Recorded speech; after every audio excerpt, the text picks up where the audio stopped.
actually going to kick off the session with one of our valued partners. I'd like to introduce Al from ISA Technologies. If you are familiar with part of our go-to-market model as Intel Security or in the past as McAfee, we rely very heavily on our partner community. We don't do direct sales, and no, this is not a sales pitch in any way, shape, or form, but we value our partnerships very greatly, and we rely on our partners to help us deliver our products. So ISA is one of our premier partners who brings a lot of value to the table for our customers. And so I'd like to just turn the mic over to Al for a couple minutes just to give a little description of what it is that ISA brings to the table, and then we'll get into some of my discussion around optimizing your operational response capabilities. So I'll hand it over to Al and let him kick things off. Thank you. Good afternoon, everybody. Thank you, Brian. Yeah, I think I will stay here. My name is Al Pereira. I'm one of the senior account managers at ISA. And I was asked to come and speak to this group and just tell you about what does it mean to be a partner with Intel, and specifically what do we look for. And when I was asked to speak to this group, I was asked about optimizing response, and that's really what we tried to deliver to the customers, getting the customer to be optimized as quickly as possible. So before I get into the reasons why we look for that type of partner, I'd like to give the audience about a bit of history about ISA. ISA is a local company that based out of Toronto with offices in Calgary and Ottawa. We've been in business for well over 23 years, most of those years strictly as a security organization, meaning that we don't do anything else but security. And that gives us the ability to be focused on delivering security to our partners, to our customers, and use partners like Intel Security. Our professional expertise is certainly our staff, and that's how we deliver the solutions to our customers, by having the ability to have focused experts in the security industry. Our core capabilities, we go from the endpoint to the network. What I always like to say is something very simple, is we do everything in security from the desktop to the network and back in. We don't, it's not that we deliver only licenses for the endpoint. We have specialties around all these different capabilities, including governance and compliance, meaning that we can come in and help a customer get to that point where, with assessments right around vulnerability, threat risk assessments, et cetera. Okay, I get it. I'll just, our security consulting services and our and project consulting is really the core business that we have that allows us to deliver solutions like the ones from Intel Security. And we've worked very hard at that over the years, and having the full capability around the professional services, having certified technical staff trained in order to deliver the solutions that customers require. And what it means to us is that we, and of course we also have we have managed SOC for services for our customers, and we also have managed services around or the support services, meaning around first and second level support. And that is the whole security delivery of being optimized to deliver the best value to the customer. Let me get to the next slide. There you go. So what does it mean to be, what do we look for for a partner? And with Intel, specifically, and other partners, but in this case with Intel, we look for solutions that are, they're integrated solutions, not what we call siloed solutions. We look for scalable solutions that we're able to optimize the value that the customer is investing. Centralized management. It's been talked about over and over again that do more with less. And what does that mean? It's on the operational side. You need to have one common plugged in management console that it's difficult to do, but that is the goal that we try to do. We try to deliver the fewer than most panes of glass, so you're not looking all over. Your staff is not wondering, do I check here? Do I check there? What do I do? And one of the main reasons why we like to partner with Intel specifically is because they do offer that for us. So the value add of optimizing your solutions are there. An extensive solution portfolio with integrated solutions, and of course the secure alliance that they offer, the SIA, which I'm sure Brian, I think he's talked about it before, and these are things that we look for that partners offer, so we can deliver a full optimized solution to the customer. Most of my customers from our company and within our company, they're all looking for to do more with less, and one of the ways to do it is to reduce the number of places that you have to look, places you have to deliver your the security of your company, and this is where having this delivered in a fashion like Intel does, it's the value add that brings to our customers. And having said that, I'd like to turn it over to Brian to carry on. Brian. Great. Thank you, Al.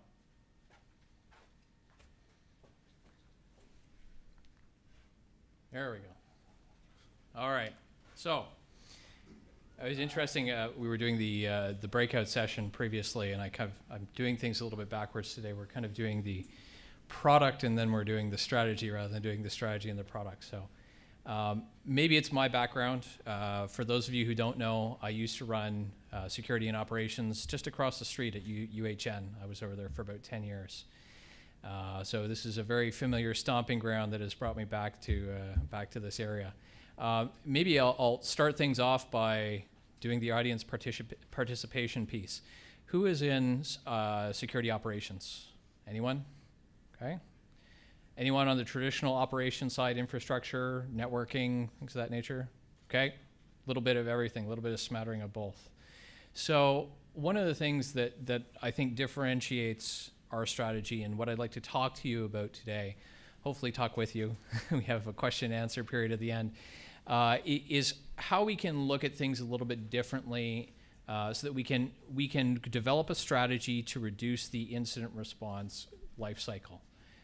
One of the challenges that I know I always faced in the past, and I think probably many of you face, is when we look at a security incident, when we look at what it is that we do from a process perspective, what is the time cycle that it takes to get from discovery or the instigation of an event and being able to actually take that through its life cycle to remediation, to be able to provide coverage and say that we are safe and secure. I work for a security company. We are Intel Security now. We were McAfee in the past. And our strategy is to provide products and products and technologies that allow you to make your life more secure, whether you're a consumer or whether you're an enterprise. Fine. What does that really mean from a practical operations perspective? Well, let's take a look at some of the challenges that you might be facing on any one of your roles, whether it be in the traditional IT ops, whether you're part of the infrastructure teams, or whether you're coming at things from a pure security perspective. Okay? So one of the challenges that most organizations face is that technologies are very siloed today. And there isn't a lot of interactivity in terms of information sharing. And as represented even by the room here, a lot of you are on one side of the fence or another, one side of the camp.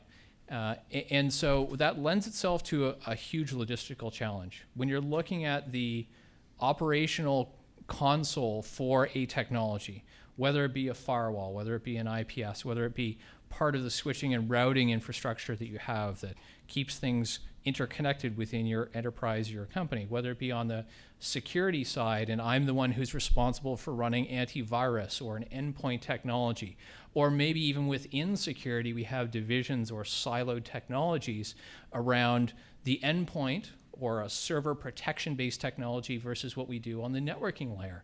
These are challenges that I see very frequently when I talk to my customers and prospects, because we don't know where to go in any given situation.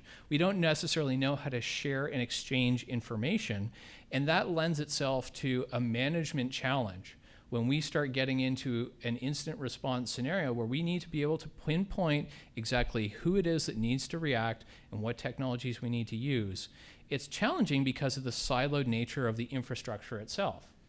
What this lends itself to is a lack of visibility, a lack of cohesiveness in terms of a vision of the security domain across the enterprise.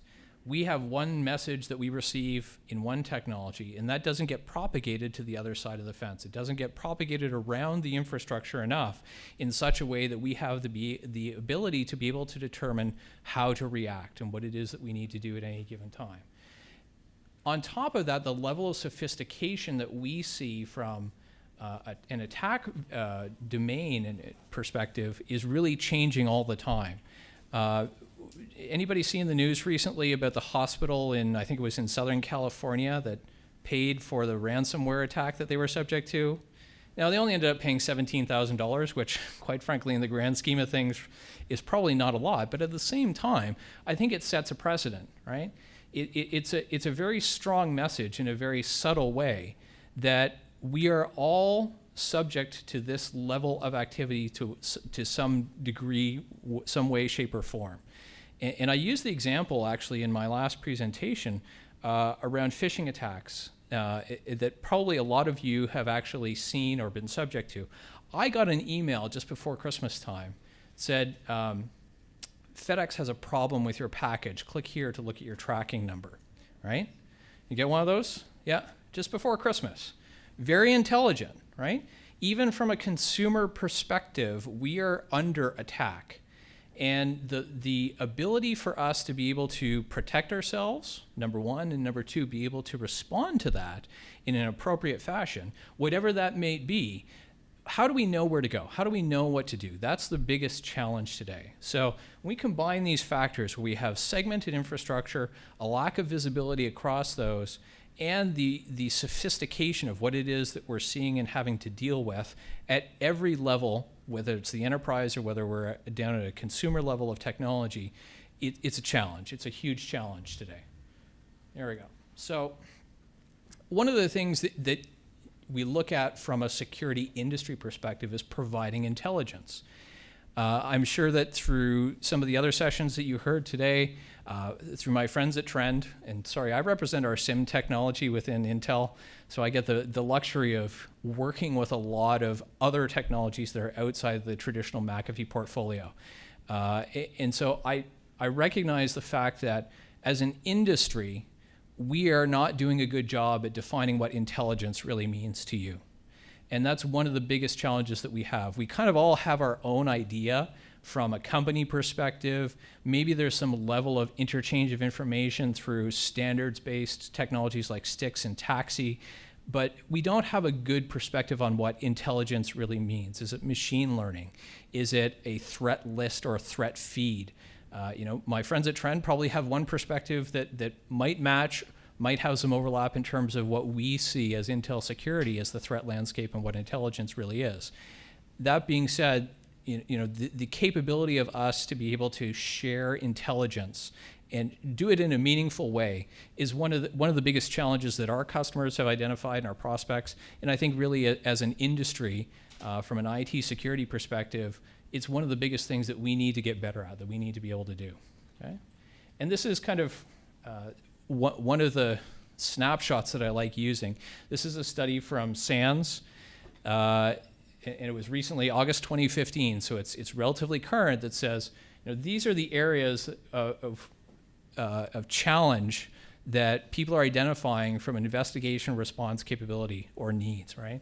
And right up there at the top, better security analytics. 64% of respondents say that that is their top priority in terms of what they need to do or their driving factors moving forward.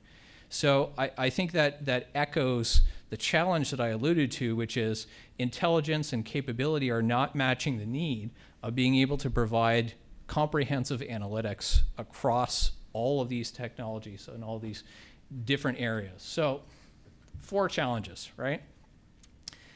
Number 1, myopic console infrastructure. So this speaks to the siloed nature of the technologies that we use today. Number 2, an intelligence gap and limitations. What does threat intelligence really mean? And depending on who you are and what type of technology you have, are familiar with, where your expertise lies, because there's a people and process element that comes into play when we talk about investigations and analysis that's very critical today. If there's a lack of capability of people because they have not been trained or do not have sufficient experience, that also is an intelligence gap.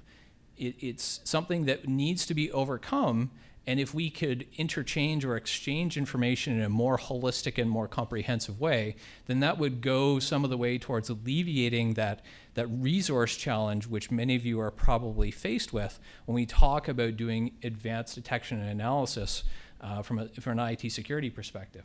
So we end up with limited analysis capability. We only know a limited portion of what it is that we really should to be able to give us an optimized response, to be able to say this is how we need to respond to a security incident so that we can make the most efficient use of our time and resources. So we're not chasing our tails. We're not figuring out who it is that we need to talk to at any one point in time. Can we use or leverage the technology capabilities to actually be a first responder, to be something that gives us the capability to respond to an incident literally within seconds, not the traditional aspects of minutes or hours? And I like to leave a hanging question in the air. If you had a virus outbreak, if you had a scenario where you had some malicious code that you knew was executing in your environment and you needed to protect yourself, what do you think an appropriate response time is? It's kind of a rhetorical question. There really isn't an answer to that. But I would argue, and part of my job as a security professional is to advance the thought that we can reduce that time frame literally to within seconds, okay? And that's what I think the ideal scenario really is. The reality that I know from speaking to people like yourselves and from dealing with customer situations every single day is that when we are in that scenario, the real response is hours, if not days, to be able to actually provide coverage and remediation for any given incident, right? Obviously, it varies depending on the scenario, depending on the technology and the people, but to be able to actually respond and say, yes, we are covered, protected, or a threat is remediated, then the reality is that it's usually hours or days, and that's not good enough. So when we have the lack of ability to analyze what's really going on, the end result is that we have a lack of ability to respond. There's a lack of confidence because we don't know what it is that we need to do. We can't confidently say, yes, this is going to protect me, yes, this is going to provide coverage, and yes, I'm going to have the capability to address the challenge and do it very easily so it's not taking up an entire team of people for 2 weeks. Right? Because we can't take people out of their jobs to respond to an incident. We need to be able to have capability to do this in a more automated and efficient fashion, right?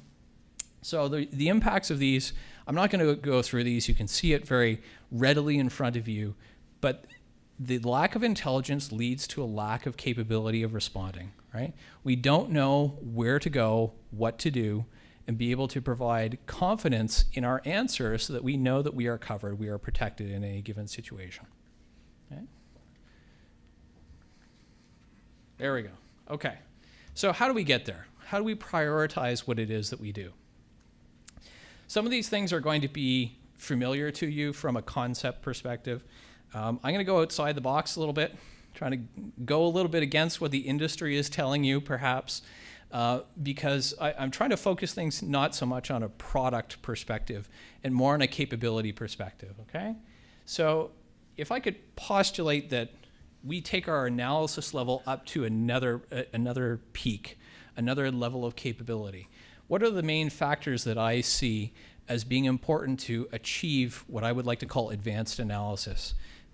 Bringing in log sources, bringing in threat intelligence data, and quite frankly, bringing in intelligence around our capability to respond through people and process. These are the three main things that I think advanced analysis really encompasses. Number one, we need to be able to have the ability to have products interchange information, to be able to exchange what it is that they know. So there's knowledge sharing, right? How do we become intelligent human beings? We don't go live in a cave in isolation and become intelligent, right? We read books. We look at things on the net. We go to school. We share intelligence. That's how we become smarter. We need to be able to have that capability and take that mantra out as a theory, as a strategy amongst our products and technologies and people. And yes, there's aspects of information sharing that can be accomplished at a technology level. It also includes people and process. Data analysis should allow intelligent decisions. That means having the right data at the right time. And that's oftentimes a hard thing to do. We'll talk about how we get there in step number 2. And then the security framework should be able to adapt, right? Part of our specialization or capability as people is our ability to adapt to a situation. If it's light, if it's very bright outside, we put sunglasses on. If it's not, we take our sunglasses off, we put the regular glasses on. Sorry, I wear glasses, so it's a good analogy for me, right? So we need to be able to adapt and change what it is that we do on a daily basis. So if we take a look at 3 analysis techniques, okay? The 2 on the left-hand side, or the left and the center, are things that we traditionally do today. So we have static analysis, which can include things like threat feeds, filters that we mask over the data that we're collecting. We have rule-based activities like correlation that we perform today. These are kind of what I would classify as low to medium value and low to medium currency of data, right? Because they tend to be after the fact. We need to get to the aspects of dynamic analysis, where we are bringing in factors that do calculations and do metrics on the fly, that have the ability to actually calculate the attack activity or what we perceive as attack activity, and be able to do this in such a way that we are achieving results in seconds. And the value of this I see as a much greater value, number one, higher level of value, and also a higher level of currency or time to data. Okay? So if we look at the traditional incident response scenario, what is it that we're trying to do? We're trying to change that dwell time. We're trying to reduce that down as much as possible. We're always going to have the aspects of protection as our first line of defense. But we need to be able to use that advanced analysis to change the detect and correct, to be able to detect what's going on and achieve an actual actionable result, results-driven security response. That's what we're really driving towards, so that we can actually correct a situation or remediate a challenge. And one of the things that I think is most important is we spend a lot of time as an industry talking about indicators of compromise. Everybody loves to talk about IOCs. IOCs are after the fact. I'd like to postulate that they are actually relatively low value data because they're things that we already know. Really what we need to do is elevate things to the level of indicators of attack, because these include aspects of what's going on right now.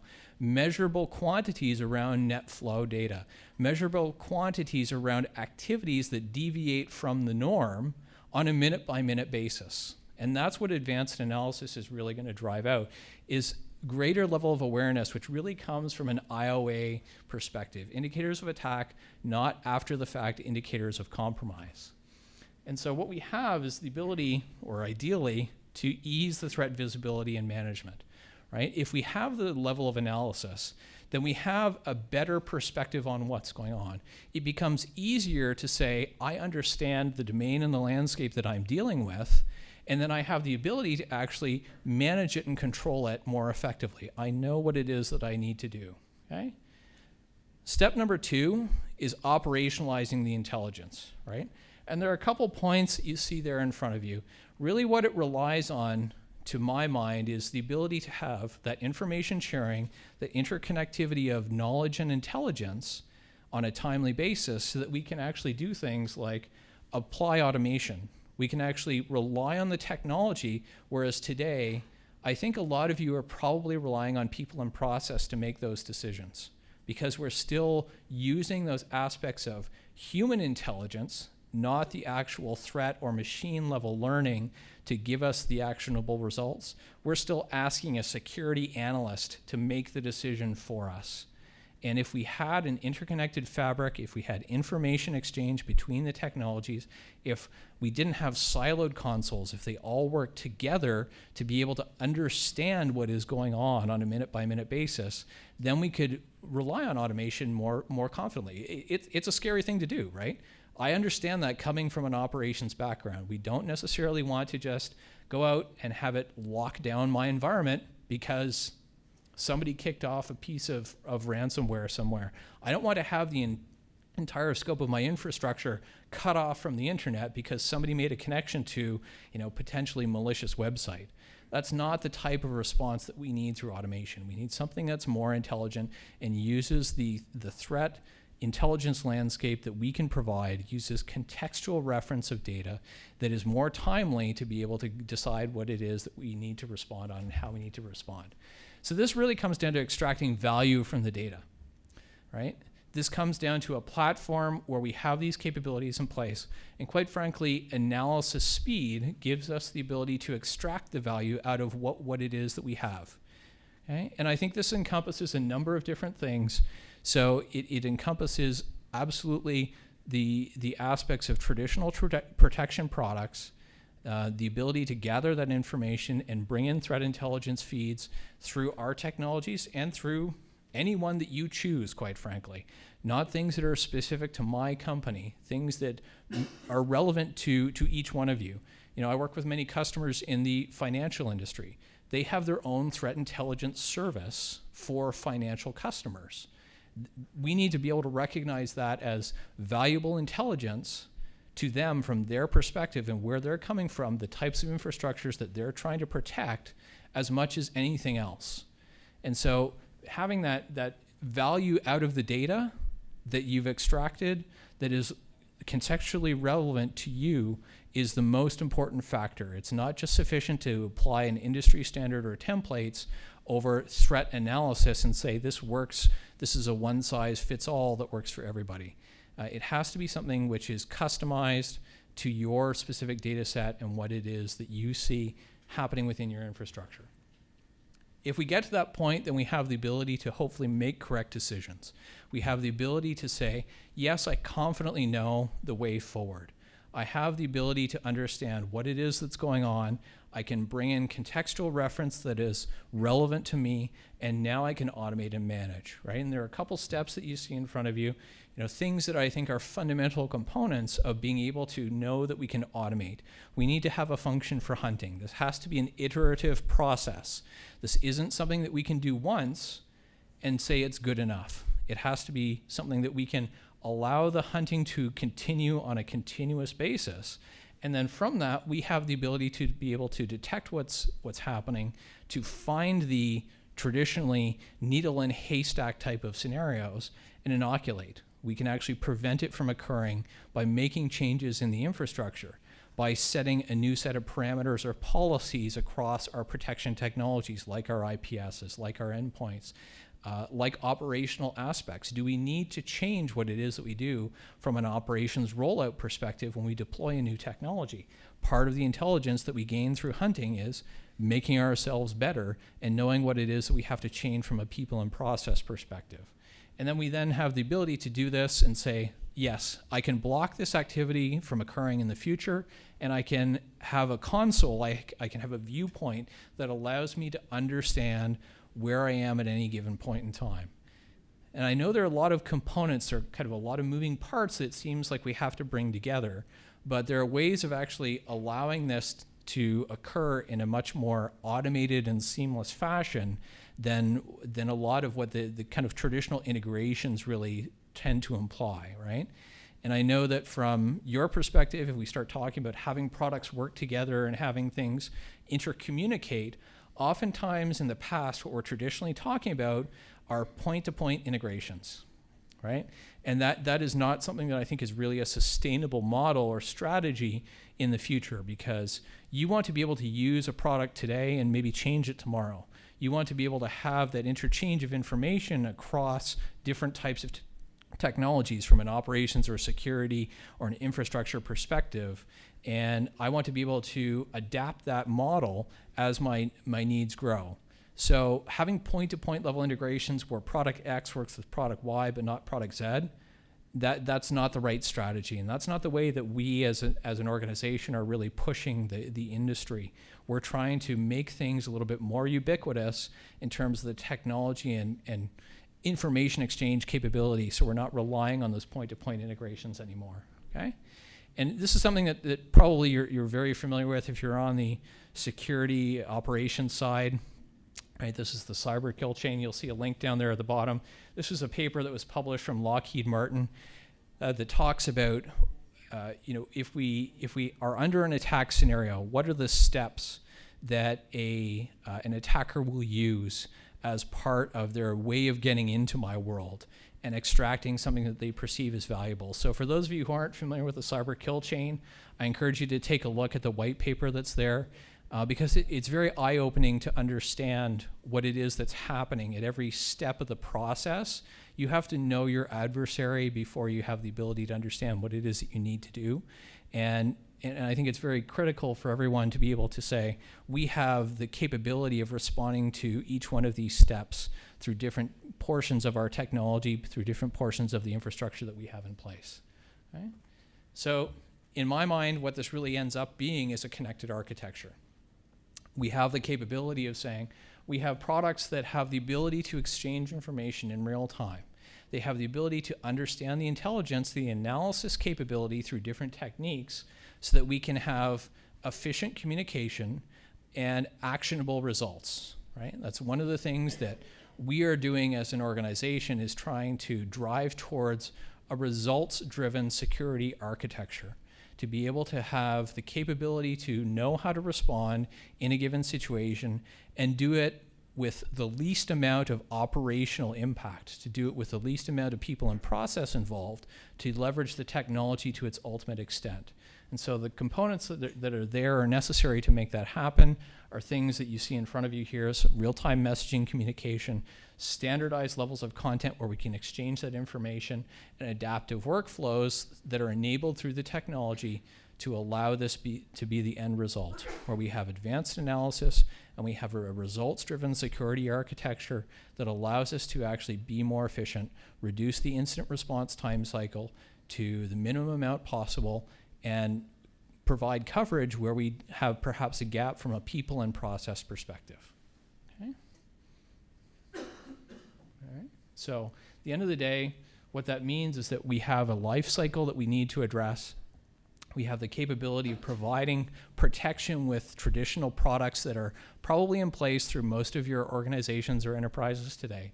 We have the ability to detect what's going on and ultimately correct the situation, to be able to provide coverage, to stop an attack, to prevent it from happening in the future, to exchange information and analyze the data efficiently enough that we can actually optimize our response.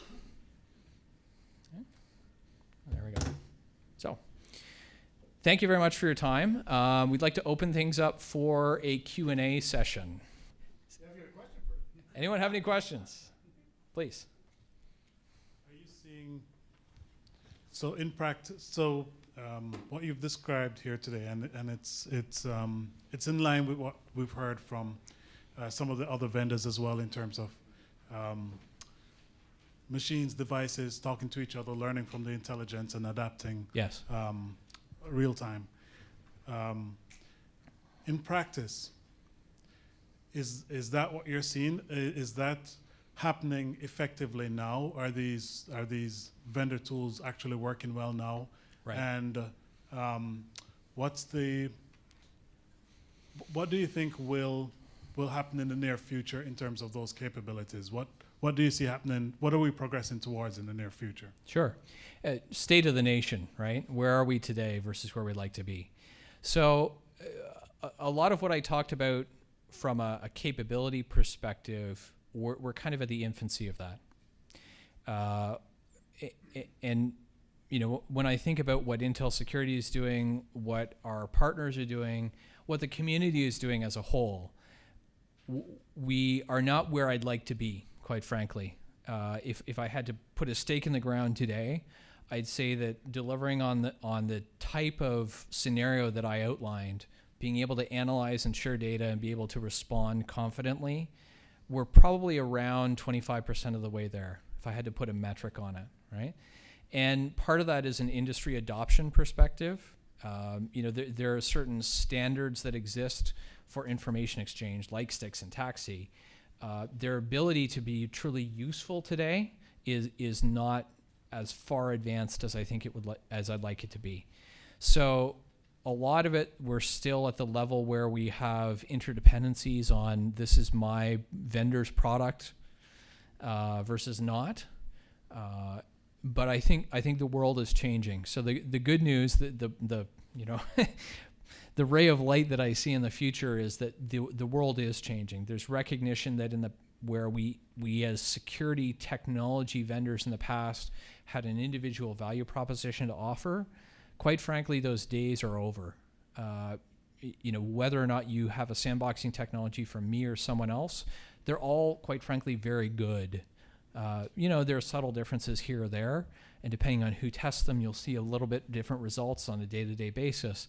But we're at a level of technology where I think we're relatively equal.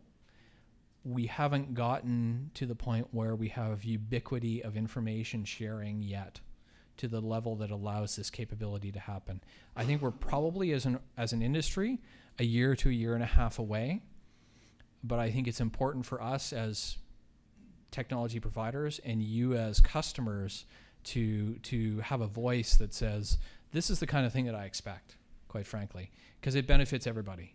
The ability to do this benefits you as a customer, it benefits us as an industry, and not just to sell more product, but to be able to actually say, yeah, I can work with that, and I can come into your enterprise and I can actually provide you a solution that is not going to cause you more headaches, right? I always put myself in your shoes, and I don't want to create more headaches for you. We're still at the point where we're not quite there yet.